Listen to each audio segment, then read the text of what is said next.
Sorry, can you say that again?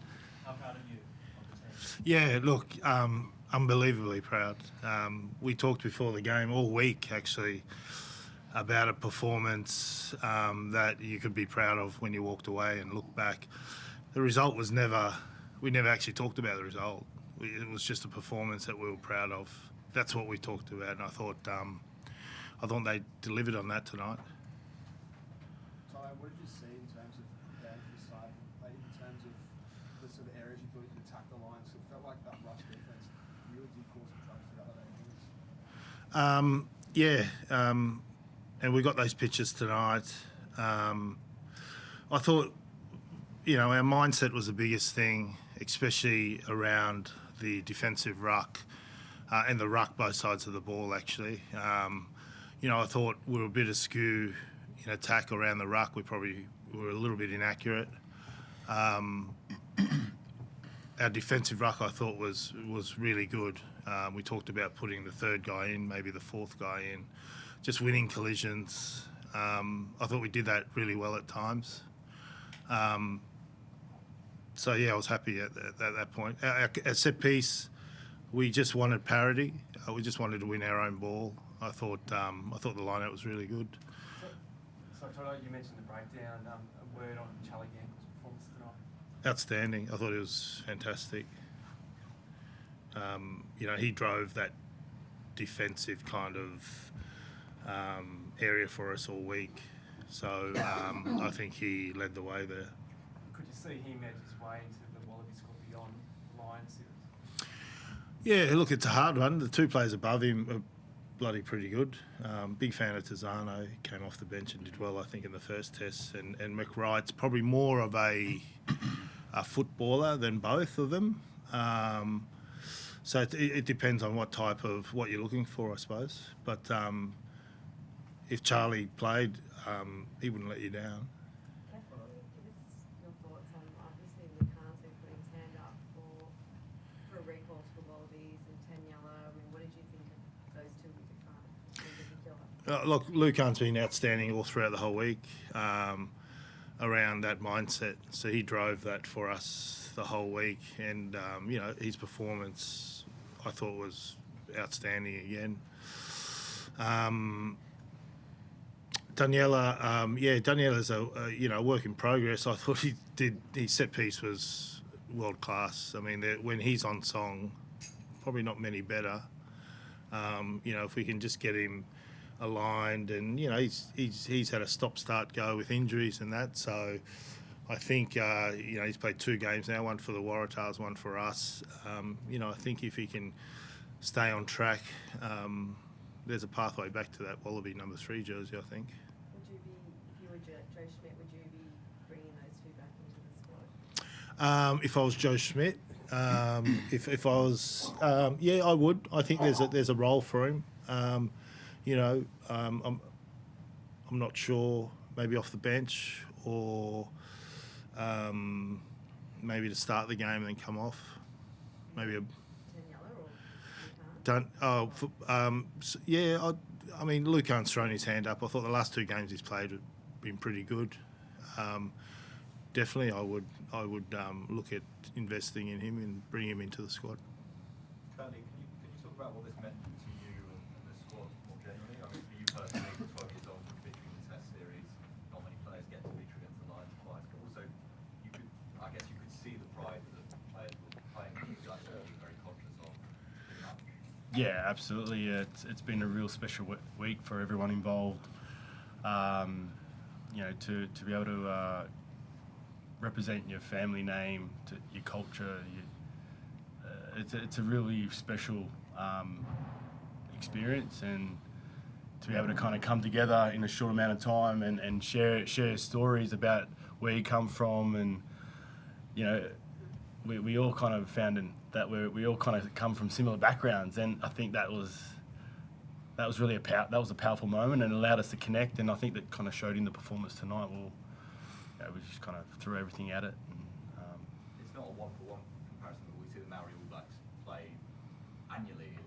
Would this side be something you'd like to see Absolutely, and I think I'm thinking bigger picture here. I think for the next generation, the young kids, the young Pacifica First Nations kids in Australia, paving the pathway. I think this jersey, this emblem, represents them, and I think you look at the Wallabies at the moment. There's a lot of, or in the past, a lot of Pacifica First Nations representations at that level, and I think to be able to bring talent through and create pathways for those kids is what it's all about, and it's something as a squad we're very proud to be able to do that and represent them at this level.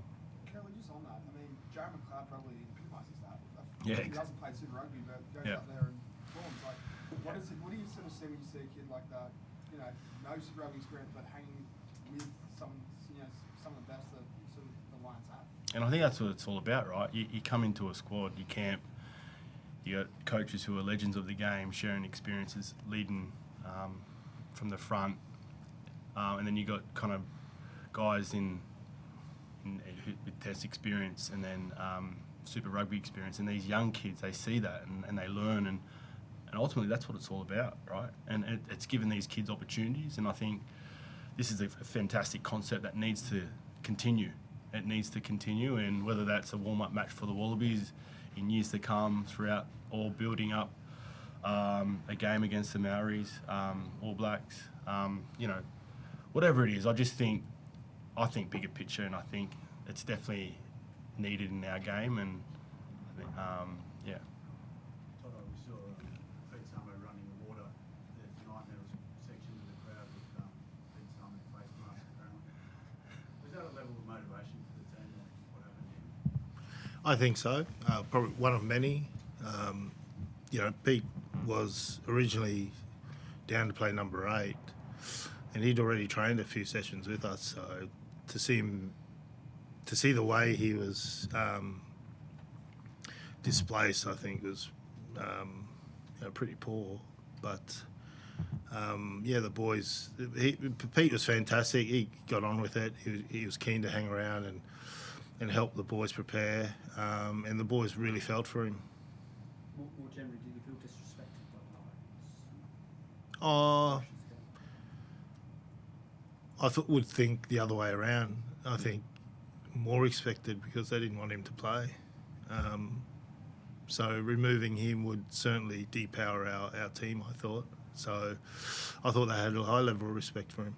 Did you accept what the Lions said about the regulations? Do you accept their version of events? I didn't. To tell you the truth, I don't know the exact reason why he was removed. There's some detail around the agreement between the Rebels, and so when the big man above me says he's not allowed to play, I just go, okay, who's in next? So I just move on.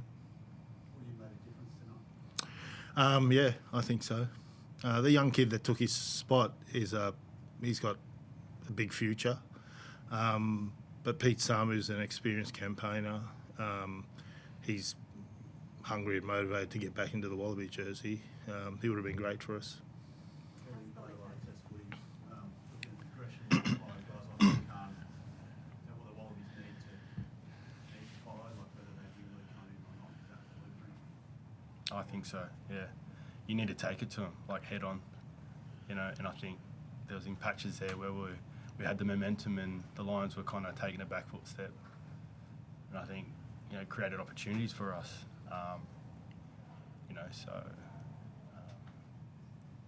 These the boys, like they love the physicality, and I think playing rugby, you need physicality to lay the platform for your backs to play off, and they'll bring that. You think you might have inspired the Wallabies watching on tonight? Hopefully, yeah. But as Todd said, we're very proud of what we did. We had a kind of game plan of some things to hang our hats on after the game, and I thought, regardless of the result, we did that. Toto, a few weeks ago, you weren't sure the future of this concept, but after the performance tonight, everyone's saying it should come back. Can you take us through what you've done in the last few weeks to get the players to this point? I had 4 coaches underneath me, so I didn't really do much actually. They did all the hard work. Look, I think for us, it's probably the connection piece first and foremost. You know, just getting to know each other. The good thing about our cultures, and this is the Indigenous and the Pacifica, we value family comes first. Where, you know, tribe comes first, or the village. So we find connecting is very easy for us. So we build on that and reinforce that. And look, really, I think the secret is, with such short preparation, the secret is what to leave out, right? Because you keep the important things, and the things that maybe don't matter, you try and leave them out. So I think we did a pretty good job with that. Although, you know, in attack, we stumbled and stuttered a few times. We didn't really get any good flow on from our attack. But you know, the boys grounded out a way to try and make it work. You know, we wanted the game to be slow as well. We wanted to go set piece to set piece. We thought that suited us more. If it was a quicker game, we might have maybe struggled a bit. So that worked for us. So I think there's a few critical things that we hung our hat on, and you know, we probably got the majority of those. 14-0 down. Did you have any doubts? No, because we had that guy in the yellow in the sin bin, and they scored those 2 tries. And I just thought, look, if we can just hang out till he comes back on, and then that'll give us some confidence that you know, get an extra man in, and then if we could, you know, we're a bit lucky on a couple of tries, but we hung in there, and territory is really important for us. The aerial game also paid out on a few high kicks. So yeah, just a couple of things went our way really, and the boys, like the mindset and the collision, we talked a lot about, and I thought for most of the game the boys were pretty good around that space. Everyone's kind of said the concept should continue, but after the treatment you gave them, do you think anyone would want to play them? Well, yeah, look, I agree with Curtly. I think it's a great concept. It's another pathway for our rugby players. You know, more the merrier. How's for Lipo? Lipo, I don't know, to tell you the truth. He's concussion. I'm not too sure what's going to happen with him. I'll probably check with the medical team after this. Can you share